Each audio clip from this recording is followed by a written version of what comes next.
ವೃದ್ಧಿಸುವ ಆಹಾರಗಳ ಕುರಿತಾಗಿ ಮಾಹಿತಿಗಳನ್ನು ನೋಡೋಣ. ವೀರ್ಯ ಅಂತ ಹೇಳಿದ್ರೆ ಸಕಲ ಜೀವಕೋಶಗಳ ಶಕ್ತಿ ಅಂತ ಅರ್ಥ. ನಮ್ಮ ಹಿರಿಯರು ಆಶೀರ್ವಾದ ಮಾಡೋ ಸಂದರ್ಭದಲ್ಲಿ ವೀರ್ಯವಾನ್ ಅಂತ ಹೇಳಿ ಆಶೀರ್ವಾದ ಮಾಡ್ತಾ ಇದ್ರು. ಆ ವೀರ್ಯ ಅಂತ ಹೇಳಿದ್ರೆ ನಮ್ಮ ಜೀವಕೋಶಗಳ ಒಂದು ಪುನಶ್ಚೇತನಗೊಳಿಸುವ ಸಂಜೀವಿ. ನಾವು 100 ವರ್ಷ ಆರೋಗ್ಯವಾಗಿ ಬದುಕಬೇಕಂದ್ರೆ ವೀರ್ಯ ಸಮತೋಲನವನ್ನು ಕಾಪಾಡ್ಕೊಳ್ಳೋದು ಬಹಳ ಮುಖ್ಯ. ವೀರ್ಯ ವೃದ್ಧಿಸುವ ಆಹಾರಗಳ ಕುರಿತಾಗಿ ಮಾಹಿತಿಗಳನ್ನು ನೋಡೋಣ.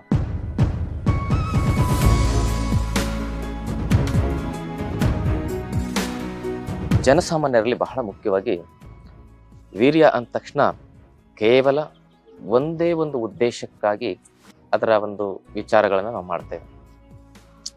ಸತಿಪತಿಗಳ ದೈಹಿಕ ವೈವಾಹಿಕ ಜೀವನದ ಸುಖಭೋಗದ ವಿಚಾರದಲ್ಲಿ ಮಾತ್ರ ಅದರ ಒಂದು ವಿಚಾರಗಳನ್ನು ನಾವು ತಿಳ್ಕೊಳ್ಳೋ ಪ್ರಯತ್ನ ಮಾಡ್ತೇವೆ. ಆದರೆ ಅದು ಶುದ್ಧ ಸುಳ್ಳು. ವೀರ್ಯ ಅಂತ ಹೇಳಿದ್ರೆ ವೀರತ್ವ ಅಂತ. ವೀರ್ಯ ಅಂತ ಹೇಳಿದ್ರೆ ಸಕಲ ಜೀವಕೋಶಗಳ ಶಕ್ತಿ ಅಂತ ಅರ್ಥ. ವೀರ್ಯ ಅಂತ ಹೇಳಿದ್ರೆ ಆಯಸ್ಸನ್ನ ವೃದ್ಧಿಸುವ ಒಂದು ರಸಾಯನ ಅಂತ ಹೇಳಿ ಅರ್ಥ. ಹಾಗಾಗಿನೇ ನಮ್ಮ ಹಿರಿಯರು ಆಶೀರ್ವಾದ ಮಾಡೋ ಸಂದರ್ಭದಲ್ಲಿ ವೀರ್ಯವಾನ್ ಅಂತ ಹೇಳಿ ಆಶೀರ್ವಾದ ಮಾಡ್ತಾ ಇದ್ರು. ನೀನು ವೀರ್ಯವಾನನಾಗು ಅಂತ ಹೇಳಿ. ಶೌರ್ಯ, ಧೈರ್ಯ, ಶಕ್ತಿ ಹಾಗೂ ಜ್ಞಾನ, ಆಯಸ್ಸು, ಆರೋಗ್ಯ ಎಲ್ಲವೂ ಕೂಡ ವೀರ್ಯ ಶಕ್ತಿಯಲ್ಲೇ. ಆಯುರ್ವೇದದಲ್ಲಿ ರಸವೀರ್ಯ ವಿಪಾಕ ಅಂತ ವಿಚಾರಗಳನ್ನ. ಹಾಗೆ ಆ ವೀರ್ಯ ಅಂತ ಹೇಳಿದ್ರೆ ನಮ್ಮ ಜೀವಕೋಶಗಳ ಒಂದು ಪುನಶ್ಚೇತನಗೊಳಿಸುವ ಸಂಜೀವಿ. ಆ ಒಂದು ವೀರ್ಯದ ಶಕ್ತಿ ನಮ್ಮ ಶರೀರ ಸಪ್ತ ಧಾತುಗಳಲ್ಲಿ ಕೆಲಸ ಮಾಡುತ್ತೆ. ಅದಕ್ಕಾಗಿ ಅಂತಹ ವೀರ್ಯ ವರ್ಧಕವಾಗಿರ್ತಕ್ಕಂಥ ಆಹಾರಗಳು ಯಾವುದು ಅನ್ನೋ ವಿಚಾರಗಳನ್ನ ತಿಳ್ಕೊಳ್ಳೋಣ. ಆದ್ಮೇಲೆ ಹಣ್ಣು ಮತ್ತು ಸೊಪ್ಪು ತರಕಾರಿಗಳು, ಹಾಗೆಯೇ ಈ ಡ್ರೈ ಫ್ರೂಟ್ಸ್ಗಳು, ಇವುಗಳು ಅತ್ಯುತ್ತಮವಾಗಿರ್ತಕ್ಕಂಥ ವೀರ್ಯವರ್ಧಕಗಳು. ಯಾವ ಹಣ್ಣು, ಯಾವ ಸೊಪ್ಪು, ಯಾವ ತರಕಾರಿ ಅನ್ನೋ ವಿಚಾರಗಳನ್ನ ನಾವು ಕೇಳಿದ್ರೆ ಎಲ್ಲ ಬಗೆಯ ಸೊಪ್ಪು, ತರಕಾರಿ, ಹಣ್ಣುಗಳು. ಅದರಲ್ಲಿ ಯಥೇಚ್ಛವಾಗಿ ನಾವು ಕಾಣತಕ್ಕಂಥ ಕೆಲವೊಂದಿಷ್ಟು ಹೆಸರಿಸೋದಾದ್ರೆ ಹಣ್ಣುಗಳಲ್ಲಿ ಈ ಬಾಳೆಹಣ್ಣು, ಪಪ್ಪಾಯ, ದಾಳಿಂಬೆ, ಆಮೇಲೆ ಸಪೋಟ, ಸೀತಾಫಲ, ರಾಮಫಲ, ಹಾಗೂ ಲೀಚಿ ಹಣ್ಣು ಅಂತ ಬರ್ತದೆ, ಡ್ರ್ಯಾಗನ್ ಫ್ರೂಟ್ ಅಂತ ಬರ್ತದೆ, ಮೋಸಂಬಿ, ಆಮೇಲೆ ಪೈನಾಪಲ್ಲು, ದ್ರಾಕ್ಷಿ ಬಹಳ ಒಳ್ಳೆಯ ಒಂದು ರಸಾಯನಿಯಾಗಿ ಕೆಲಸ ಮಾಡುತ್ತೆ. ಹಾಗೂ ಈ ಕಲ್ಲಂಗಡಿಯ ಕರ್ಬ, ಇಂಥ ಇವೆಲ್ಲ ಹಣ್ಣುಗಳು ಉತ್ತಮ ವೀರ್ಯವರ್ಧಕ ಅಂಶಗಳನ್ನೇ ಹೊಂದಿವೆ. ಸೊಪ್ಪುಗಳಲ್ಲಿ ಬಹಳ ಉತ್ತಮವಾಗಿರ್ತಕ್ಕಂಥದ್ದು ನುಗ್ಗೆ ಸೊಪ್ಪು, ಮೆಂತ್ಯ ಸೊಪ್ಪು, ಪಾಲಕ್ ಸೊಪ್ಪು, ಅಣ್ಣೆ ಸೊಪ್ಪು, ಬಸಳೆ ಸೊಪ್ಪು, ದಂಟಿನ ಸೊಪ್ಪು, ಕಾಸಿ ಸೊಪ್ಪು ಅಂತ ಹೀಗೆ ಇವೆಲ್ಲವು. ಚಿಲಕರವೆ ಸೊಪ್ಪು, ಅದನ್ನು ಕಿರಕ್ಸಾಲೆ ಅಂತ ಕರೀತಾರೆ. ಇವೆಲ್ಲ ಸೊಪ್ಪುಗಳು ವೀರ್ಯವರ್ಧಕವೇ. ಹಾಗೆ ತರಕಾರಿಗಳಲ್ಲಿ ಬೂದು ಕುಂಬಳಕಾಯಿ, ಸೋರೆಕಾಯಿ, ಸೌತೆಕಾಯಿ, ಟೊಮಾಟೊ, ಆಮೇಲೆ ಬೆಟ್ಟದನೆಲ್ಲಿಕಾಯಿ ಹಾಗೂ ಬೆಟ್ಟದ ನೆಲ್ಲಿಕಾಯಿ ಅಂತೂ ಅದ್ಭುತವಾಗಿರ್ತಕ್ಕಂಥ ಸಂಜೀವಿನಿ. ಅದನ್ನು ಬಳಸ್ಕೊಂಡು ಒಂದು ಮನೆ ಮದ್ದನ್ನು ಹೇಳ್ತಾರೆ. ಆಮೇಲೆ ಹೀರೆಕಾಯಿ, ಪಡವಲಕಾಯಿ, ಕುಂಬಳಕಾಯಿ, ಇವೆಲ್ಲವೂ ಕೂಡ ಎಲ್ಲ ತರಕಾರಿಗಳು ಕೂಡ ಉತ್ತಮವಾಗಿರ್ತಕ್ಕಂಥ ಇವೆಲ್ಲವುಗಳನ್ನು ಕೂಡ ನಾವು ಸೀಸನ್ಗೆ ಅನುಗುಣವಾಗಿ ನಿಯಮಿತವಾಗಿ ಸೇವನೆ ಮಾಡೋದನ್ನು ಕಲಿಬೇಕು.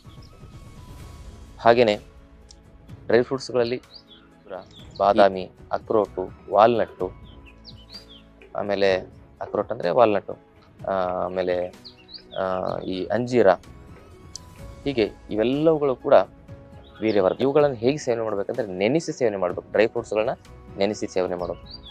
ಹುರುಳಿಕಾಳು, ಹೆಸರು ಕಾಳು, ಉದ್ದಿನ ಕಾಳು ಅದ್ಭುತವಾಗಿರ್ತಕ್ಕಂಥ ವೀರ್ಯವರ್ಧಕ. ಈ 3 ಧಾನ್ಯಗಳು, ಇವುಗಳನ್ನ ಮೊಳಕೆ ಬರೆಸಿ ನಾವು ಸೇವನೆ ಮಾಡೋದು ಬಹಳ ಮುಖ್ಯ. ಕಡಲೆ ಕೂಡ ಉತ್ತಮವಾಗಿರ್ತಕ್ಕಂಥದ್ದು. ಆದರೆ ಈ 3 ಶ್ರೇಷ್ಠವಾಗಿರ್ತಕ್ಕಂಥ ಅಂಶಗಳನ್ನು ಅತಿ ಹೆಚ್ಚು ವೀರ್ಯವರ್ಧಕವನ್ನು ಇವುಗಳನ್ನ ನೆನೆಸಿ ಸೇವನೆ ಮಾಡೋದ್ರಿಂದ, ಅದರ ಜೊತೆಗೆ ಬೆಲ್ಲವನ್ನು ಹಾಗೂ ಸ್ವಲ್ಪ ಪ್ರಮಾಣದ ತುಪ್ಪವನ್ನು ಹಾಕಿ ಸೇವನೆ ಮಾಡೋದ್ರಿಂದ ಅತಿ ಒಂದು ವೇಗವಾಗಿ ಶರೀರದಲ್ಲಿ ವೀರ್ಯದ ವಿಕಾಸ ಮತ್ತು ಬಲವರ್ಧನೆ ಆಗ್ತದೆ. ಹಾಗೆಯೇ ಇವುಗಳನ್ನು ನಿಯಮಿತವಾಗಿ ಸೇವನೆ ಮಾಡೋದು ಬಹಳ ಮುಖ್ಯ. ಒಳ್ಳೆ ಶಕ್ತಿ ಇದಾವೆ ಅಂಥೇಳಿ ಅತಿಯಾಗಿ ಸೇವನೆ ಮಾಡಿದ್ರೆ ಅತಿ ಅಮೃತವೂ ಕೂಡ ವಿಷ ಆಗುತ್ತೆ. ನಮ್ಮ ಶರೀರ ಪ್ರಕೃತಿಗೆ ಅನುಗುಣವಾಗಿ ನಮ್ಮ ಜೀರ್ಣಶಕ್ತಿಗೆ ಅನುಗುಣವಾಗಿ ಸೇವನೆ ಮಾಡೋದು. ಅದರ ಜೊತೆಗೆ ಆದ್ಮೇಲೆ ಹಾಲು, ಮೊಸರು, ಮಜ್ಜಿಗೆ, ಬೆಣ್ಣೆ, ತುಪ್ಪ, ಈ ಪಂಚಾಮೃತಗಳಂತೇನಿದಾವಲ್ಲ, ಇವು ನಮ್ಮ ಜೀವನಕ್ಕೆ ವೀರ್ಯವರ್ಧನೆ ಶಕ್ತಿಯನ್ನು ಕೊಡ್ತವೆ. ಆದರೆ ನಾಟಿ ಹಸುವಿನಿಂದ ಮಾಡಿರ್ತಕ್ಕಂಥ ತಯಾರಿಸಿರ್ತಕ್ಕಂಥ ಹೈನುಗಾರಿಕೆ ಪದಾರ್ಥಗಳು ಭಾಳ ಮುಖ್ಯ. ನಾವು ಜರ್ಸಿ ಹಸುವಿನ ಉಪಯೋಗವನ್ನು ಮಾಡೋದು ಭಾಳ ಅಷ್ಟೊಂದು ಉಪಯೋಗಕಾರಿ ಅಲ್ಲ. ಎಮ್ಮೆ ಮತ್ತು ಕುರಿ ಅದು ಸೆಕೆಂಡ್ ಆಪ್ಷನ್. ಫಸ್ಟ್ ಆಪ್ಷನ್ ನಾಟಿ ಹಸುವಿನ ಒಂದು ಪ್ರಯೋಗ. ನಾಟಿ ಹಸುವಿನ ಹೈನುಗಾರಿಕೆಯ ಒಂದು ಪ್ರಯೋಗ ಮಾಡೋದು ಬಹಳ ಅತ್ಯಂತ ಉಪಯೋಗಕಾರಿಯಾಗಿರುತ್ತೆ ಅಂತಕ್ಕಂಥ ವಿಚಾರ ನಾವು ಇಚ್ಛೆ ಪಡ್ತೇವೆ. ಹಾಗೆಯೇ ಆದ್ಮೇಲೆ ವೀರ್ಯವರ್ಧಕವಾಗಿ ಕೆಲವೊಂದಿಷ್ಟು ಮನೆಮದ್ದುಗಳನ್ನು ಹೇಳ್ತೇನೆ. ಅದೇನು ಅಂದರೆ ಈ ನಸುಗುನ್ನಿ ಅಂತ ಬರ್ತದೆ. ನಸುಗುನ್ನಿ ಅದರ ಚೂರ್ಣ ಸಿಗ್ತದೆ, ಕಪ್ಪಿ ಕಚ್ಚು ಅಂತ ಹೇಳ್ತಾರೆ, ಅದರ ಚೂರ್ಣ. ಹಾಗೂ ಮತ್ತೇನು ಅಂತ ಹೇಳಿದ್ರೆ ಅತಿ ಬಲ ಅಂತ ಸಿಗುತ್ತೆ. ಅತಿ ಬಲದ ಬೀಜಗಳು ಬರ್ತವೆ, ಅದರ ಬೀಜದ ಚೂರ್ಣ. ಆಮೇಲೆ ನೆಲಗುಂಬಳ ಅಂತ ಬರ್ತದೆ. ನೆಲಗುಂಬಳ ಅದನ್ನ ಆ ಹಾಲಲ್ಲಿ ಅದನ್ನ ಚೆನ್ನಾಗಿ ಭಾವನೆ ಕೊಟ್ಟು ಅದನ್ನ ಒಣಗಿಸಿ ಅದರ ಚೂರ್ಣ ಇರ್ತದೆ, ನೆಲಗುಂಬಳ ಚೂರ್ಣ, ಅದರ ಚೂರ್ಣ. ಆಮೇಲೆ ಅಶ್ವಗಂಧದ ಚೂರ್ಣ, ಶತಾವರಿ ಬೇರಿನ ಚೂರ್ಣ. ಇವೆಲ್ಲ ಚೂರ್ಣಗಳನ್ನು ಸಮ ಪ್ರಮಾಣದಲ್ಲಿ ಸೇರಿಸಿ ಅದನ್ನ ಬೆಳಗ್ಗೆ ಖಾಲಿ ಹೊಟ್ಟೆಯಲ್ಲಿ ಅರ್ಧ ಚಮಚ ಜೇನು, 1 ಚಮಚ ತುಪ್ಪದೊಂದಿಗೆ ಸೇರಿಸಿ ಸೇವನೆ ಮಾಡೋದ್ರಿಂದ ಅದ್ಭುತವಾಗಿರ್ತಕ್ಕಂಥ ರಸಾಯನಿಯಾಗಿ ವೀರ್ಯವರ್ಧನೆಯನ್ನು ಮಾಡುತ್ತೆ. ಮತ್ತೊಂದು ಒಂದು ರಸಾಯನ ಚೂರ್ಣವನ್ನು ನೀವು ಮನೇಲಿ ಕೋಕ್ಷೂರ, ಅಮೃತಬಳ್ಳಿ, ಬೆಟ್ಟದ ನೆಲ್ಲಿಕಾಯಿ ಪುಡಿ, ಈ ಮೂರನ್ನು ಸಮ ಪ್ರಮಾಣದಲ್ಲಿ ಪೌಡರ್ ಮಾಡಿ ಇಟ್ಕೊಳ್ಬೇಕು. ಆ ಪೌಡರ್ನ ಬೆಳಗ್ಗೆ ಖಾಲಿ ಹೊಟ್ಟೆಲಿ 1 ಚಮಚ ಜೇನು, ಅರ್ಧ ಚಮಚ ತುಪ್ಪದ ಒಂದು ಮಿಶ್ರಣದೊಂದಿಗೆ ಚೆನ್ನಾಗಿ ಕಲಸಿ ಬೆಳಗ್ಗೆ ಖಾಲಿ ಹೊಟ್ಟೆಯಲ್ಲಿ ಸೇವನೆ ಮಾಡೋದ್ರಿಂದ ತೀವ್ರವಾಗಿ ನಮ್ಮ ಶರೀರದಲ್ಲಿ ಈ ಅಂತಹ ಸಮಸ್ಯೆಗಳನ್ನು ನಾವು ದೂರ ಮಾಡಿಕೊಂಡು ಆ ಒಂದು ಧಾತು ಕ್ಷಯಗಳನ್ನು ನಾವು ಸಂಪೂರ್ಣವಾಗಿ ಅತಿ ಬೇಗ ಸರಿಪಡಿಸ್ಕೊಳ್ತಕ್ಕಂಥ ಸಂಜೀವಿನಿಯಾಗಿ ಇದು ಕೆಲಸ ಮಾಡುತ್ತೆ. ಅದ್ಭುತವಾಗಿರ್ತಕ್ಕಂಥ ವೀರ್ಯವರ್ಧಕ ಮನೆಮದ್ದುಗಳು. ಆಹಾರ ಪದ್ಧತಿಯನ್ನ ನಾವು ಸರಿಯಾಗಿ ಇಟ್ಕೊಳ್ಬೇಕು. Fast food, junk food, bakery ಪದಾರ್ಥಗಳನ್ನು ಬಿಡಬೇಕು.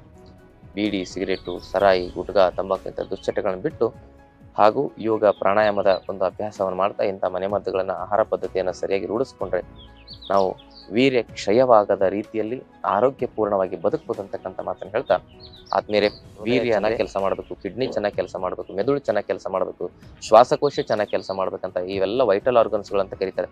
ಇವೆಲ್ಲ ಚೆನ್ನಾಗಿ ಕೆಲಸ ಮಾಡಬೇಕು, ಆಯಸ್ಸು ವೃದ್ಧಿ ಆಗಬೇಕು, ನಮ್ಮ ಇಮ್ಯುನಿಟಿ ಚೆನ್ನಾಗಿ ಕೆಲಸ ಮಾಡಬೇಕು, ಶರೀರಕ್ಕೆ ಯಾವುದೇ ವಾತ, ಪಿತ್ತ, ಕಫ ವಿಕಾರಗಳಿಂದ ಯಾವುದೇ ಸಮಸ್ಯೆಗಳು ಬರಬಾರದು. ನಾವು 100 ವರ್ಷ ಆರೋಗ್ಯವಾಗಿ ಬದುಕಬೇಕಂದ್ರೆ ವೀರ್ಯ ಸಮತೋಲನವನ್ನು ಕಾಪಾಡ್ಕೊಳ್ಳೋದು ಬಹಳ ಮುಖ್ಯ. ಅದಕ್ಕಾಗಿ ಇಂಥ ಆಹಾರ ಪದ್ಧತಿಯನ್ನು ರೂಢಿಸ್ಕೊಳ್ಳಿ. ಈ ಒಂದು ಆಹಾರ ಪದ್ಧತಿಯಿಂದ ನೀವು ನೆಮ್ಮದಿಯಿಂದ 100 ವರ್ಷ ಆರೋಗ್ಯವಾಗಿ ವೀರ್ಯವಾನರಾಗಿ ಬದುಕಬಹುದು ಅಂತಕ್ಕಂಥ ಮಾತನ್ನು ಹೇಳ್ತಾ ಈ ಮಾಹಿತಿಯನ್ನು ಶೇರ್ ಮಾಡಿ, ಜೊತೆಗೆ ಚಾನಲ್ ಸಬ್ಸ್ಕ್ರೈಬ್ ಮಾಡ್ಕೊಳ್ಳಿ. ನಮ್ಮ ಆಶ್ರಮದ